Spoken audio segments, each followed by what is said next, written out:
Bonjour à tous et à toutes. Bonjour Baptiste. Mon cher ami, comment vas-tu? Bah ça va et toi mec? Eh bah écoute, moi ça va super. Nous sommes bien évidemment ravis de vous retrouver, parce que vous nous avez manqué depuis la semaine dernière. Bah ouais, attends. Attends. Dire qu'on attend Pour toute une ce semaine derrière un micro comme ça, sans rien faire. Ouais, parce qu'on fait rien d'autre de nos vies, juste on est assis en slip derrière nos micros et nos ordinateurs. Oh, le quotidien dramatique. Mais pas si éloigné de la réalité. Oui, du coup j'ai perdu ce que je voulais dire. C'est bien, retrouve-le. Oui, j'espère que nos auditeurs vont bien, qu'ils sont aussi contents de nous retrouver que nous le sommes de les retrouver. On vous invite évidemment à nous suivre sur les réseaux sociaux. Oui, s'il vous plaît. Instagram, mettez-nous des likes, des commentaires, des 5 étoiles, tout ça. Cliquez, j'ai envie de vous dire. Cliquez. Faites-nous du référencement parce que il faut que ça paye tout ça. Parce que j'ai pas mangé depuis 6 mois et je vais pas vous cacher que c'est compliqué. Voilà, j'aime bien le pain et le surimi, mais j'aimerais bien m'acheter des légumes par exemple. Bref. Le début d'épisode en roue libre. Allez, chaotique cet épisode. Il va être légendaire. Il va être légendaire. Oui, on vous avait parlé la semaine dernière de l'histoire avec un grand H de la fameuse WNBA. Eh oui. Avec un magnifique épisode écrit par mon cher acolyte. Merci. Ça fait plaisir. Cette semaine, on poursuit notre série de hors-série, puisque aujourd'hui, on va parler de l'histoire de la NBA, tout bonnement. Eh bien, oui. Et l'écriture de cet épisode m'a mis face à un challenge, c'est-à-dire comment faire rentrer 80 ans d'histoire en moins de 8 heures.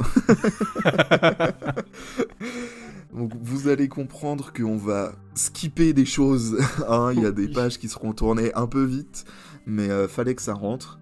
Et évidemment, l'idée derrière cet épisode n'est évidemment pas d'être exhaustif, bien au contraire. En gros, on va plutôt parler de l'histoire, de la création de cette ligue, et après on va aller assez vite sur... on va parler des dynasties, des faits marquants, des grands joueurs, des grands noms, des grands changements qu'il y a pu y avoir dans cette ligue que nous aimons tant. Et voilà, tout bonnement, je pense que c'est un bon préambule. Ouais, finalement, le but, en fait, c'est d'être une porte d'entrée à ceux qui peut-être ne connaissent pas encore la NBA et souhaiteraient un peu la découvrir, connaître ses grandes lignes. Exactement. Tout simplement. Et puis pour ceux qui la connaissent bien, peut-être l'occasion de redécouvrir des parts de son histoire qu'on connaissait un petit peu moins, c'est ou tout ça. Ou se remettre à jour. Exactement, ça fait jamais de mal de se remettre à jour. Non, jamais. Mon téléphone le fait tout le temps. Allez. Eh ben, c'est parti. Donc pour parler de l'histoire de la Grande Ligue, on va revenir à la base des bases, qui est en soi la création du basketball elle-même, pour commencer. On remonte aussi loin. Ouais, oui, c'est quand même important. Parce que, mine de rien, la création du basket, elle est pas si loin de la création de la NBA. Parce que... à l'inverse de nombreux sports que l'on connaît aujourd'hui, comme, genre le foot ou le rugby par exemple, où les racines de ces sports, on trouve des traces jusqu'au Moyen-Âge, le basket est mine de rien un sport assez récent. Un sport plutôt jeune, Ouais, il fut créé en 1891, ce qui fait que ce sport n'a que 133 ans. C'est peu. Il a été créé par monsieur James Naismith, qui était un professeur d'éducation physique canado-américain au Springfield College dans le Massachusetts. Ouais. Il entraînait Bart Simpson. Non. Ah, tu t'y attendais pas. Non. Oui. Oh putain, j'ai un fun fact qui n'a rien à voir, mais je le trouve un peu marrant. Vas-y. Matt Groening, quand il a créé les Simpsons, il savait pas quoi donner comme nom de ville, du coup il a choisi Springfield, parce que Springfield c'est le nom de ville le plus courant aux États-Unis. Voilà, cette info n'a rien à voir, mais je la trouvais un peu marrante, ça m'y a fait penser, donc je vous la donne, vous en faites ce que vous voulez. On va prendre cette info, on va la mettre dans une boîte, et puis on va mettre cette boîte dans un placard. Exactement. Oui, donc Monsieur Naismith qui, lors l'un des nombreux hivers rugueux de la fameuse Nouvelle-Angleterre, il veut occuper ses élèves entre les saisons de foot US et de baseball. Ok. Il a alors l'idée de créer un sport qui se jouerait en intérieur, hein, parce que dehors il fait froid, Malinx. donc autant rester à l'intérieur.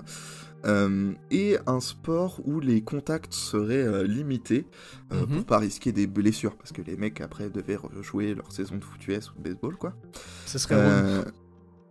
C'est ça, il décide alors d'accrocher des paniers en osier, des paniers de pêche, qu'il va accrocher dans une salle où il y a une espèce de coursive en hauteur, et je trouve que cette coursive est à 3,05 m du sol. Purée. Si le maçon qui a fait cette coursive, il savait. Après, j'ai envie de vous dire, the rest is history. Exactement. Bah ouais, parce que cette discipline créée par Naismith va gagner de plus en plus en popularité, que ce soit dans le Springfield College et aux alentours. Naismith va alors prendre la décision de codifier le jeu au travers de 13 règles originelles qui sont encore utilisées aujourd'hui, hein, quasiment pour certaines. Notamment, si je dis pas de bêtises, la règle de la reprise de dribble, du marché, le fait de la règle du cylindre du joueur quand tu tires, etc. C'est encore des règles qu'on utilise aujourd'hui au basket. Finalement, il a posé les bases. Ouais, c'est ça, qui date de la première codification du basket. T'imagines que ce mec, quand même, il aurait pu créer des règles qui n'ont aucun sens si on se laisserait encore taper aujourd'hui. Alors avant de marquer n'importe quel 3 points, le joueur doit faire un saut et doit toucher ses pieds. 200 ans plus tard, Steph Curry arrive. Comme l'explique son créateur, le basket n'a pas été inventé par accident, il s'est développé pour répondre à un besoin. Un peu entrepreneur, notre ami. Un peu, il y a de ça. Donc le sport que l'on connaît aujourd'hui sous le nom de basketball aurait pu avoir un tout autre nom, le saviez-tu ? Comment il aurait pu s'appeler ? Eh bien, le Naismith Ball, par exemple, a été proposé par l'un de ses élèves. Mais le créateur était beaucoup moins bien marché. Trop modeste. Ouais, le créateur de ce sport trop modeste refusera de donner son nom à son invention. Et c'est alors qu'un autre élève a eu cette phrase qui restera dans la légende.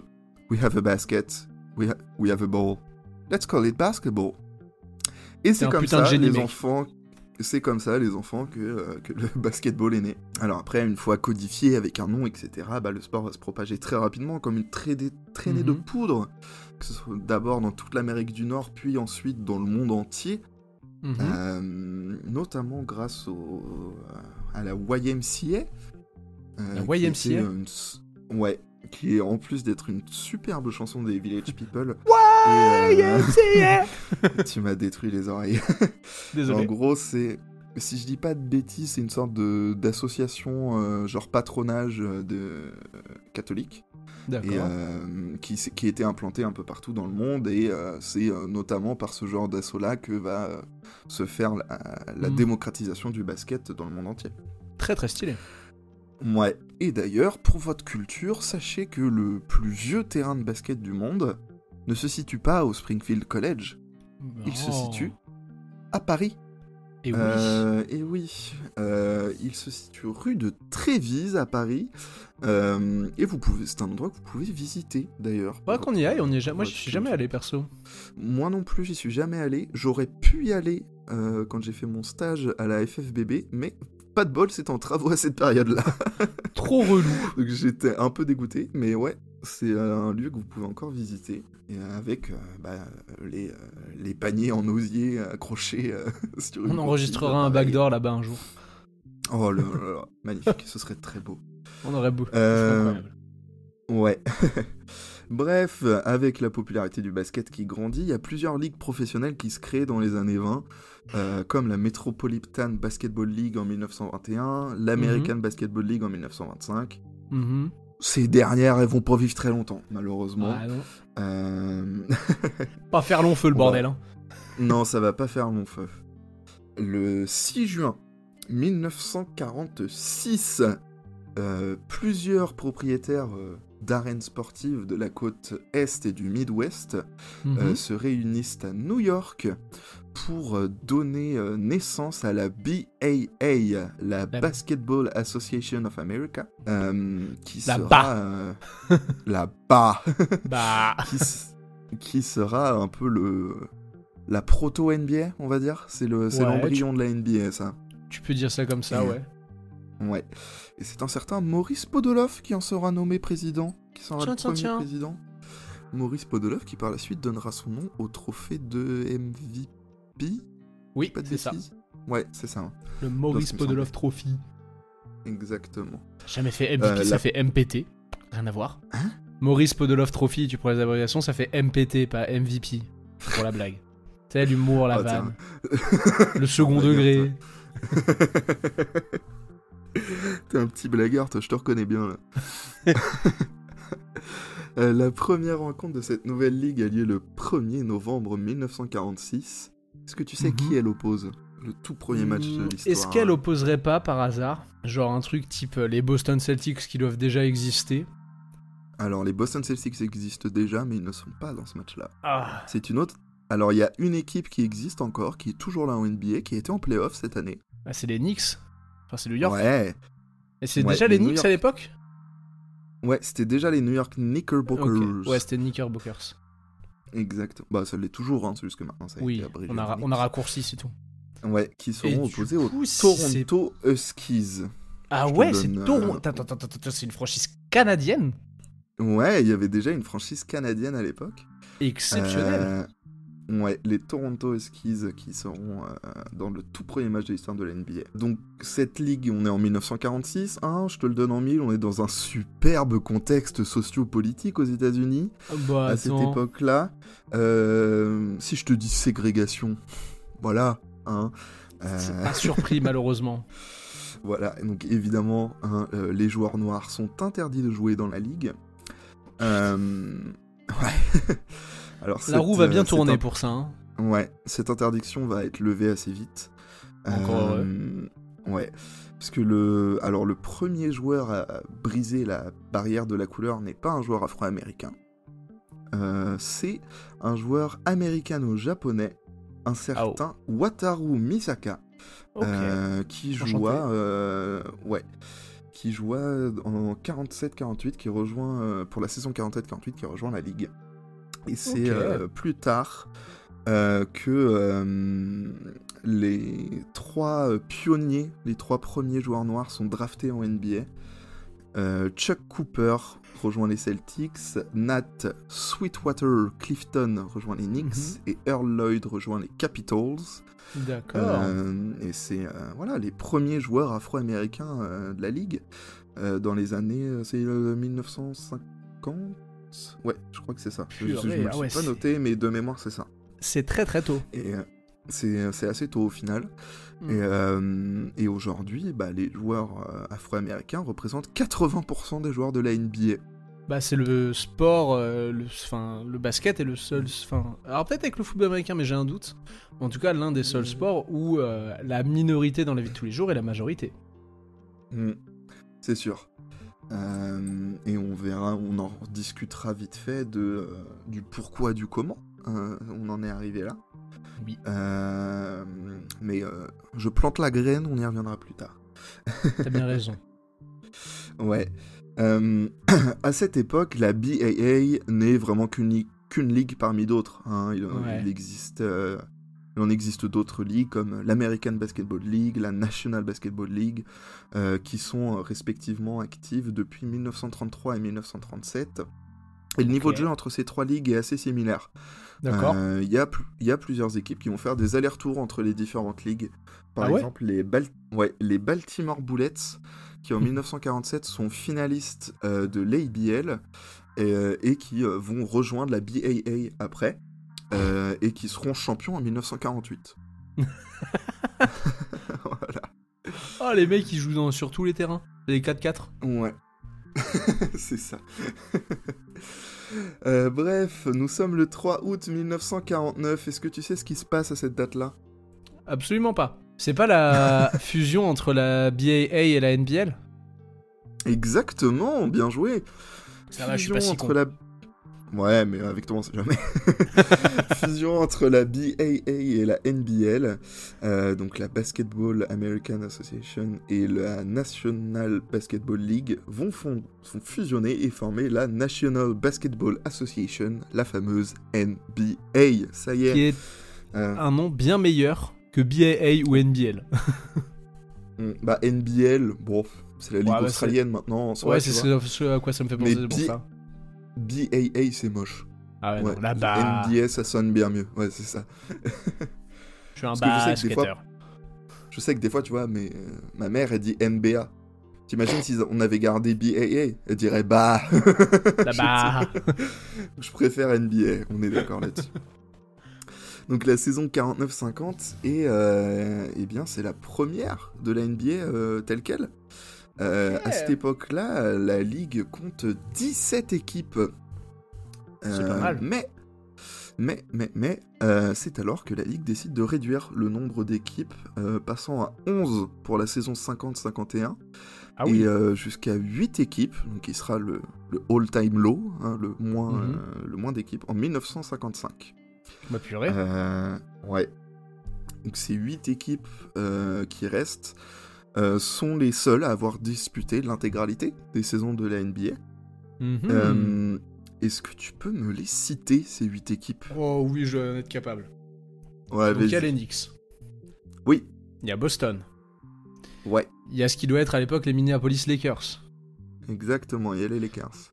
Il y a les Saint Louis Hawks, qui deviendront les Atlanta Hawks. Alors c'est pas encore Saint-Louis, mais c'est les Hawks, en effet. Ah, c'est pas encore Saint-Louis ?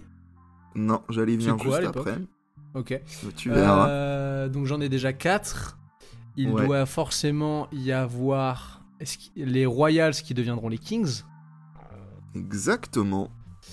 Il y a les Bullets, j'imagine qu'ils sont toujours là, qui viennent de devenir les Wizards après. Non. Ok, non.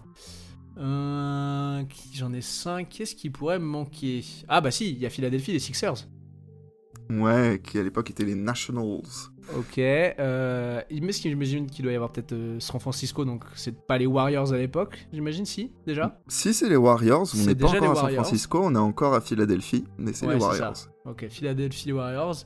Et la dernière équipe, je dirais...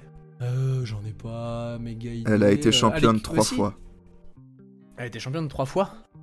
Ouais. Wow. Elle a été On a championne parlé 3 fois. d'un de ses joueurs y a, dans pas l'épisode de la semaine dernière, celui d'avant. Un mec qui s'est fracturé 3 fois la bite. Ah les Pistons. Oui. Rendez-vous compte de l'anecdote qu'il est obligé de me donner pour que je trouve. Si vous n'avez aucune idée de ce qui vient de se passer, allez écouter l'épisode sur Dennis Rodman. Oui. Bref. Donc du coup, à ce moment-là, les équipes qui étaient basées dans des plus petites villes déménagent dans des villes plus grandes, comme les Hawks justement, tu viens d'en parler, qui quittent Tri-Cities pour rejoindre Saint-Louis. Oh, le nom de la première ville fait très très peur. Ouais, les Tri-Cities. Genre... Bah c'est comme Tripoli mais en anglais quoi. Comparaison qui regarde que toi. Non mais c'est vraiment dans le nom de la ville hein. D'accord. 3 villes. Tri-Cities, Tripoli, Police, la ville. Les Royals qui quittent Rochester pour rejoindre Cincinnati. Et les Pistons qui quittent Fort Wayne pour rejoindre... Detroit. Exactement. Genre, cette franchise est passée d'une ville de merde à une autre ville de merde. Ça va énerver les fans des Pistons. Ouais. Dans les années 50 apparaissent les premières stars de la NBA.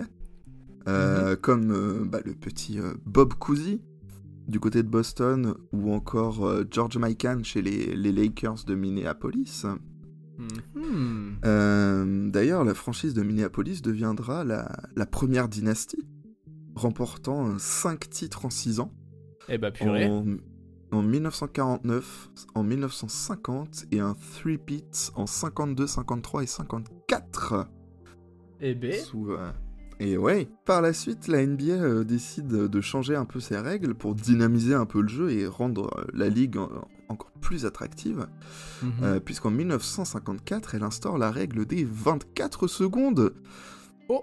Et oui, une règle qui fait que si au bout de 24 secondes tu n'as pas fait un tir qui a touché l'arceau, tu dois rendre le ballon à l'adversaire. Et oui. Cette règle fait suite à un match dramatique entre Lakers et Pistons, si je me souviens bien. Je parle de ça de mémoire. C'est le match où il y a eu le moins de points scorés de l'histoire de la NBA. Et un record qui ne sera jamais battu, puisque si je me souviens bien, le score c'est genre 15-18 à la fin du match. 15-18 c'est peu, ouais. Ouais, donc tu comprends pourquoi ils se sont dit bon les gars, non en fait, hein, vos possessions ont juste vous garder la balle, à faire des passes à 10, bah c'est chiant, on s'emmerde au bout d'un moment, donc voilà, 24 secondes, tu fais un tir. Parce que voilà, on se fait chier. Et ils ont bien raison. Faut vendre le truc les gars. Ouais. On est en 1956. Qui c'est qui arrive dans la NBA en 1956 ? Est-ce que ce serait pas un certain Billou Russellou ? C'est Monsieur Billou, bien sûr, Bill Russell qui atterrit à Boston.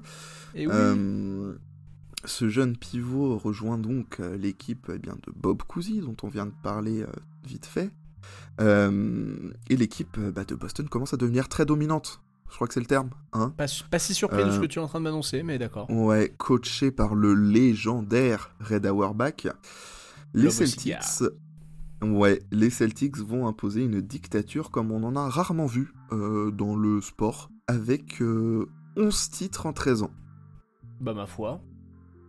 T'es prêt ? Attends, en vrai, 11 titres en 13 ans, c'est... Vas-y, continue, mais...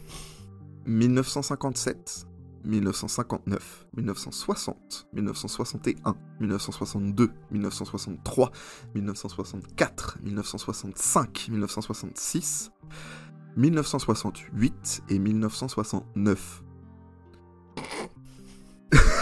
8 titres de suite.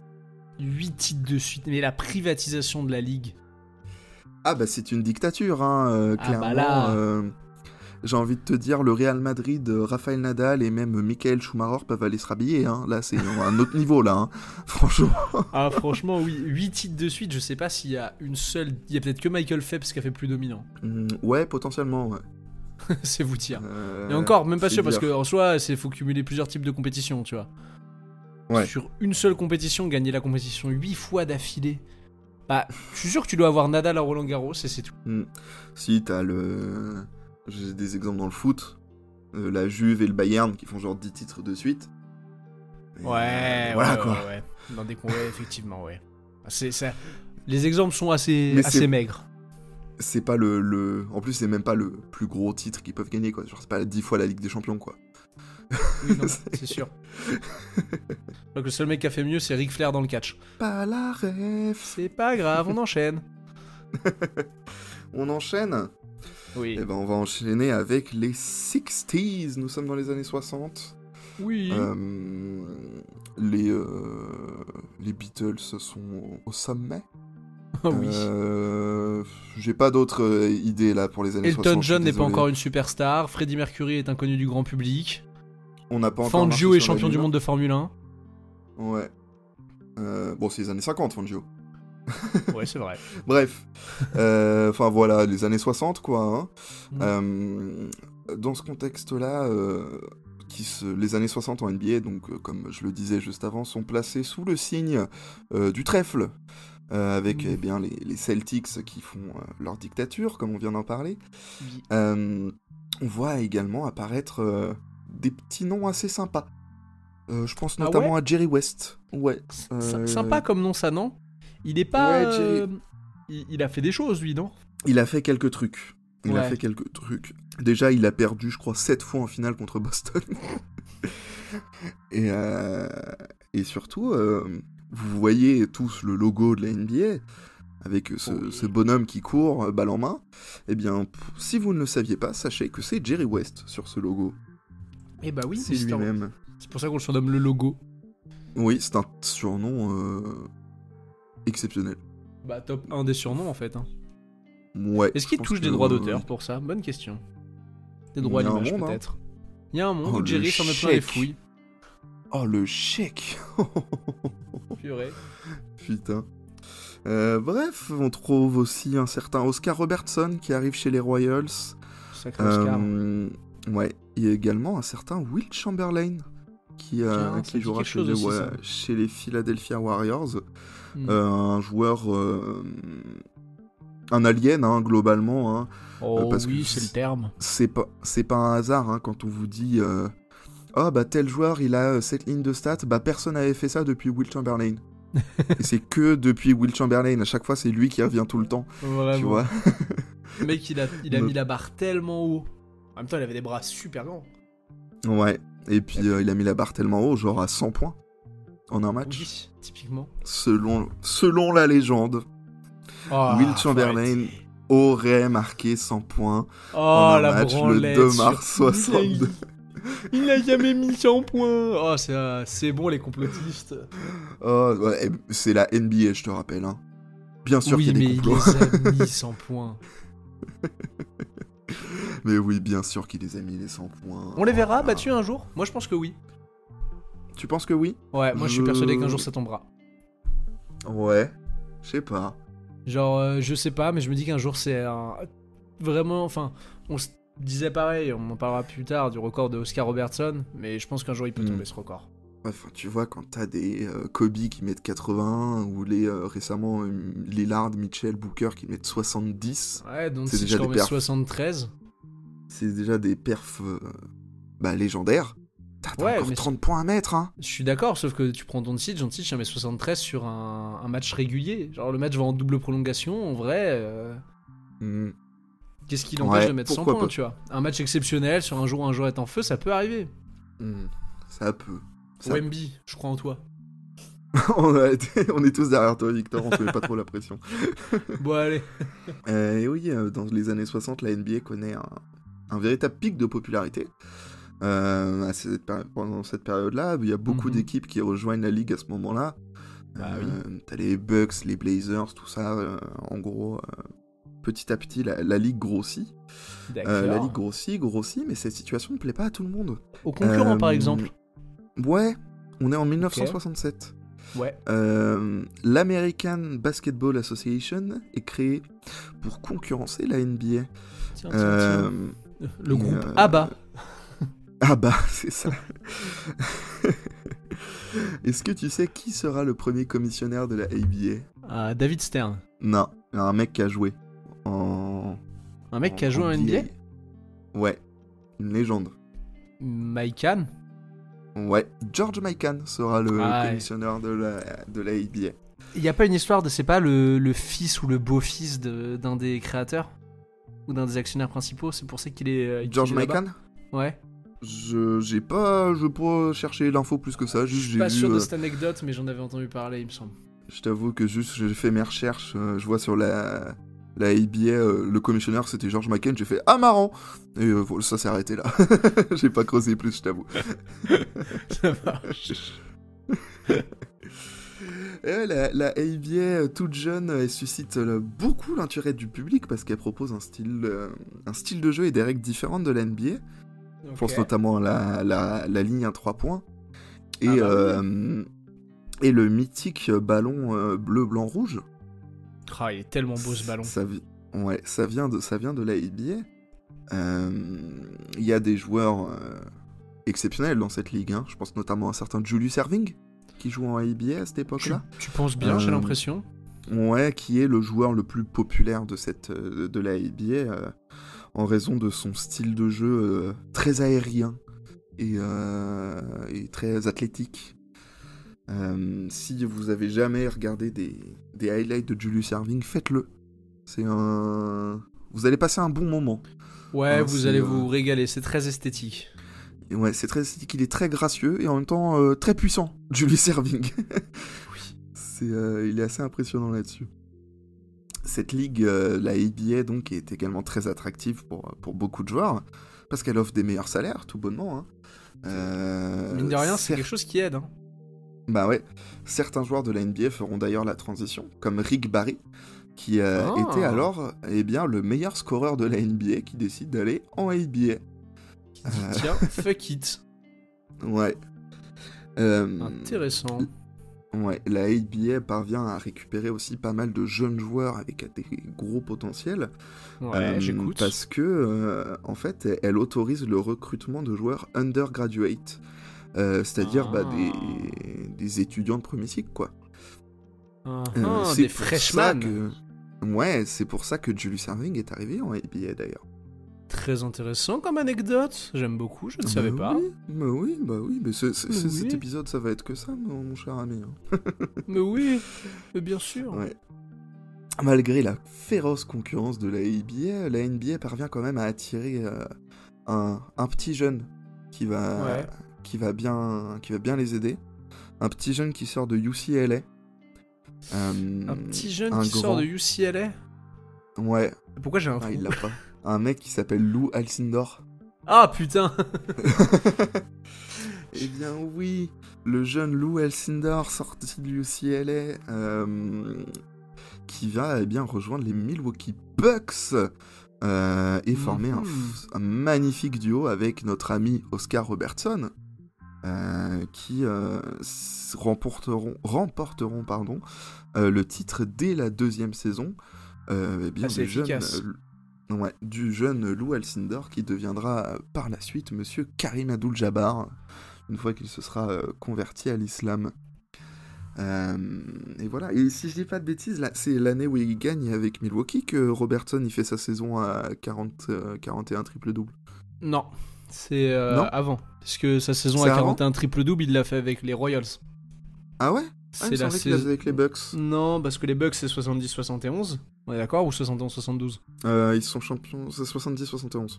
70-71, et la saison en triple-double, c'est 68-69, puisque c'est la saison de Baylor et de Chamberlain. Ok. Ah, mais oui, c'est vrai. Si je dis pas de bêtises. Ouais. c'est vrai. Donc voilà, les Bucks remportent leur premier titre grâce à ça.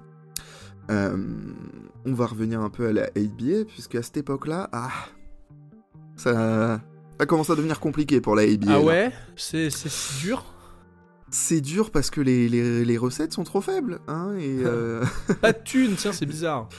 Ouais, il y a beaucoup d'argent qui sort, pas beaucoup qui rentre, et malheureusement, ça va forcer la ABA à disparaître. Elle va être absorbée par la NBA. Comme ça. Bruit de l'absorption. Agario, finalement. La NBA va conserver quelques éléments de la ABA. Je pense notamment, déjà premièrement, les 4 meilleures équipes de la ABA. C'est une bonne idée de conserver les 4 meilleures équipes de ton championnat. Est-ce que tu sais qui sont ces 4 équipes ? Il me semble que oui, je dois les savoir. Attends, laisse-moi Il y en a un petit peu... 2 à l'est, 2 à l'ouest. Il y a pas les Rockets dans le lot ?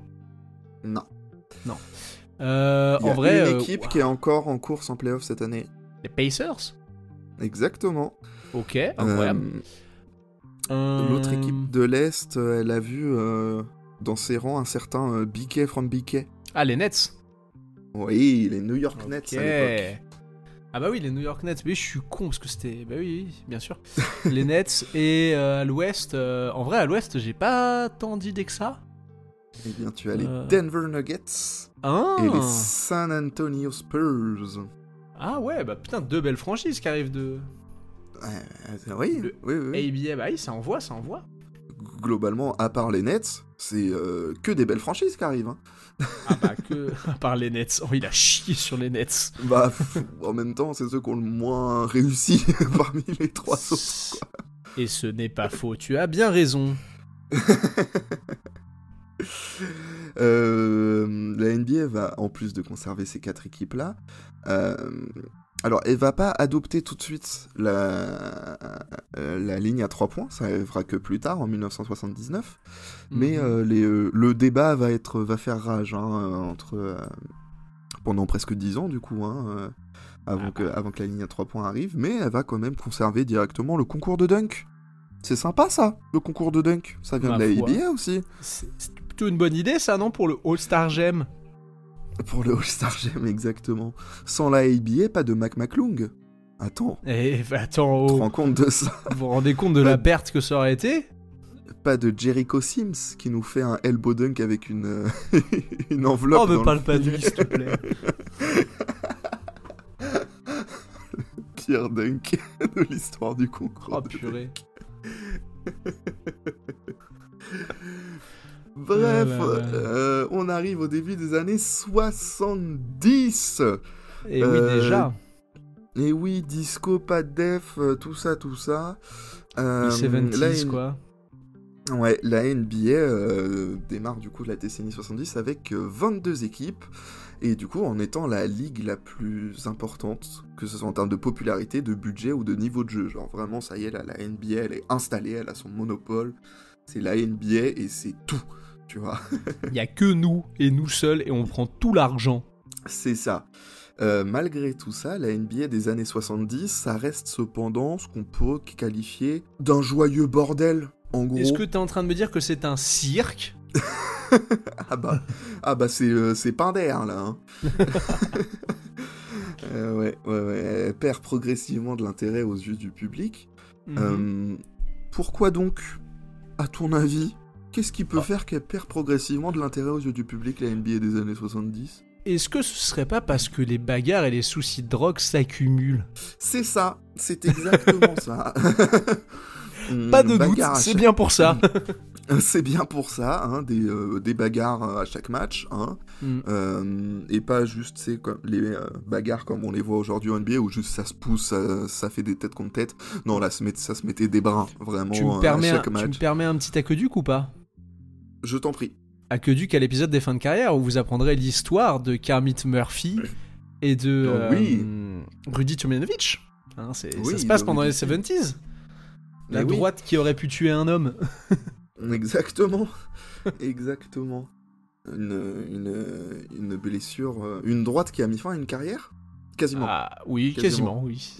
Mais on peut le dire en soi. On peut le dire. C'est pas galvaudé. Ouais. Et donc en plus des bagarres, on va dire que les joueurs à la mi-temps ne prenaient pas que de la Gatorade. Hein, si non. Tu vois ce que je veux dire. Ils aimaient beaucoup la farine, ils faisaient beaucoup de gâteaux à la mi-temps. C'était atelier pâtisserie à chaque mi-temps dans les vestiaires. Mercotte, sucre glace. Il y avait Cyril Lignac et Mercotte dans les vestiaires à chaque mi-temps. Ah non, mais à la mi-temps, c'était sucre glace et brocoli. Hein.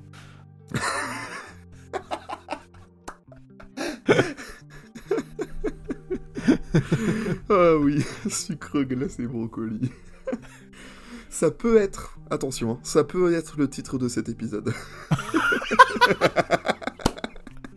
Bah en vrai, vu la durée, cet épisode aura peut-être 2 parties, donc c'est pas impossible que la première partie soit surnommée sucre glace et brocoli. Et oui. On a parlé tout à l'heure de la ségrégation aux États-Unis. Bon, à cette époque-là, officiellement, les lois ségrégationnistes étaient officiellement terminées. Officieusement. Mais officieusement, disons que c'était disons toujours là. Si c'est toujours en place en 2024, donc bon. Bon, voilà. Le racisme est à fond, hein. On va dire que la fin le des racisme années, a le vent en poupe. Ouais, malheureusement. C'est triste à dire, mais c'est la vérité.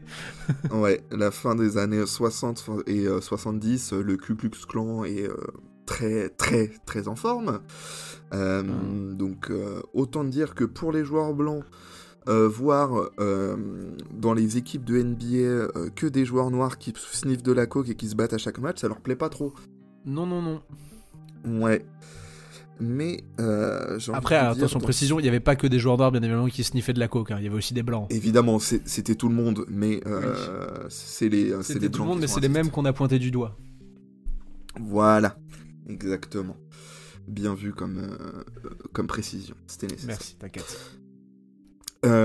C'est donc dans cette NBA moribonde, on va dire, que 2 jeunes rookies font leur apparition.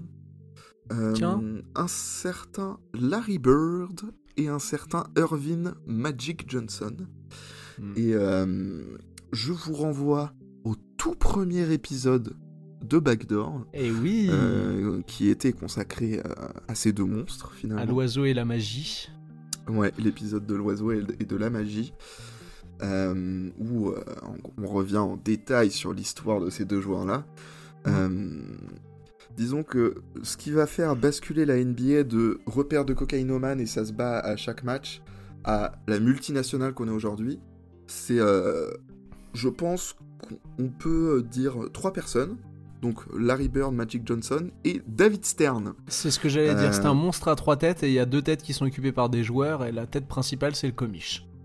Et oui, et le comiche David Stern qui arrive en 1984, il fera ce qu'on appelle un grand ménage. Il va prendre son Swiffer et il va tout nettoyer. Oh, il va pas prendre un Swiffer là, il va prendre... un Karcher. C'est un Karcher, ouais, c'est ça. C'est Ghostbusters, le truc là. Il a tout détruit. Il est là. Bon, les gars, on arrête les conneries maintenant. Le sucre glace, les brocolis, c'est fini. C'est ça. Vous me virez les pâtissiers et les maraîchers, là, j'en veux plus. C'est ça. Et tu vois, moi je viens d'arriver, je suis visionnaire, les gars, ok ?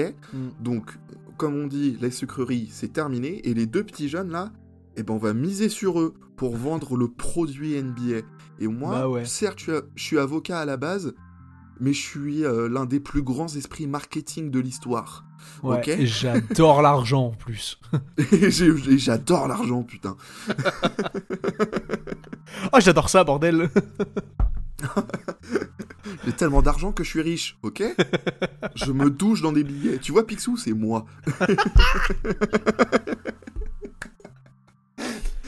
Oh là là. Et oui, on chambre, mais merci David Stern pour les travaux. Ouais, merci pour les travaux, David. Hein. c'est grâce à toi qu'on est en train de faire ce podcast, on va pas se mentir. C'est ça, t'avais pas que des bons côtés, mais ouais, merci. Mais ouais, mais celui-là, il était bon, on va pas se mentir. David Stern va donc négocier des nouveaux deals avec les diffuseurs, avec les médias, puisque oui, la NBA n'intéressait tellement plus personne qu'à la fin des années 70, les finales ne sont pas diffusées en direct. Ce qui est une dinguerie incroyable. Ça paraît inconcevable aujourd'hui, mais c'était la réalité de la NBA des années 70, tu vois. Ah mais c'est un truc... En vrai, c'est un truc de ouf de te dire, genre, les matchs sont pas en direct, quoi. Ouais, c'est ça. Donc, en s'appuyant sur Larry Bird et Magic Johnson, qui, le hasard faisant bien les choses, les deux arrivent à... l'un à Boston, l'autre aux Lakers. Tiens. Tiens. Tiens. Ah ouais, David Stern va miser à fond tout le marketing de l'NBA autour de cette rivalité de ces deux joueurs-là, qui seront les premières superstars de la NBA et de cette NBA qui rentre dans son ère moderne. Quand on parle de l'ère moderne de la... du coup. Ouais, c'est ça. Donc quand on parle de l'ère moderne de la NBA, c'est à partir des années 80 et de Magic et Bird. David Stern va donc miser tout le marketing et la com de la NBA autour de Magic et Bird qui arrivent dans les deux franchises que sont les Celtics et les Lakers, qui vont, ces deux équipes-là, être au sommet pendant toutes les années 80. Les deux équipes vont, à elles seules, sur la décennie 80, donc 10 ans, vont gagner 8 titres à elles deux. C'est beaucoup. Ce qui est beaucoup, hein. 5 pour les Lakers, 3 pour les Celtics. Et voilà, et c'est le début de l'ère moderne de la NBA. Quand on parle de l'ère moderne, c'est à partir des années 80, tu vois. Ouais. Et voilà, et en plus de ça, qui c'est qui arrive en 84 ? Un certain Michael Jordan ? Et oui, Michael Jordan arrive en 84. Et alors là, il y a tellement de choses à dire qu'on va être obligé de faire une pause, malheureusement. Je suis désolé de le dire comme ça. On va avoir le premier épisode en 2 parties. Mais ouais, c'est ça. Je suis en train de faire un cliffhanger. Un cliffhanger de ouf. Qui est Michael Jordan ? Ouais. Mais qui est ce gars ? J'ai jamais entendu parler de ce type. Et voilà, on va gentiment se laisser là, sur cette première partie, depuis la création du basket jusqu'aux années 80. Jusqu'à l'ère moderne, ouais. Exactement, et jusqu'au début de l'ère moderne, et on va pouvoir se retrouver gentiment la semaine prochaine pour parler de la NBA des années 80-90 jusqu'à nos jours, finalement. On vous fait des gros bisous, on vous embrasse, et on vous dit à la semaine prochaine pour la suite de cet épisode. Allez, et voilà, restez connectés, restez branchés, et topette. Et la bise. Topette. À la semaine prochaine pour la partie 2.